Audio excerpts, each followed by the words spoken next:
ছাত্র জনতার গণ অভ্যুত্থানে ক্ষমতা ছেড়ে পালিয়ে যান শেখ হাসিনা। তবে ব্যাংক খাতে রেখে যান প্রায় 2,85,000 কোটি টাকার খেলাপি ঋণ। সীমাহীন লুটপাট ও অনিয়মের জেরে তৈরি হওয়া খেলাপিদের পরিমাণ আরও বেশি বলে মনে করে অন্তর্বর্তী সরকারের অর্থনীতির শ্বেতপত্র কমিটি।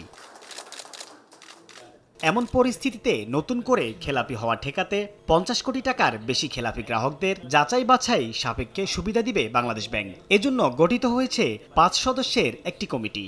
বন্যা পরিস্থিতি আমরা গিয়েছে, তারপর সরকারের একটা পরিবর্তন হয়েছে, এই সমস্ত পরিস্থিতিগুলো অনেকগুলো বিজনেসের মধ্যে হ্যাম্পার হয়েছে।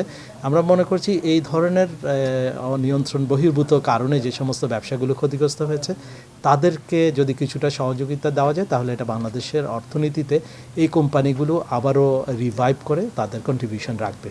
কেন্দ্রীয় ব্যাংকের এমন উদ্যোগের পক্ষে মত দিয়ে ব্যবসায়ীদের সংগঠনগুলো বলছে, গণ অভ্যুত্থানের পরবর্তী শ্রমিক অসন্তোষের জেরে অনেক ব্যবসায়ী সংকটে পড়েছেন। সংকট উত্তরণে কেন্দ্রীয় ব্যাংকের এই সুবিধা সহায়ক হবে।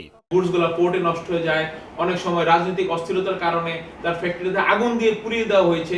এরকম যদি নাকি তার কেস থাকে, অবশ্যই আমি মনে করি যে সেই ক্ষেত্রগুলোতে অবশ্যই রাষ্ট্র তাদেরকে সহযোগিতা করতে পারে।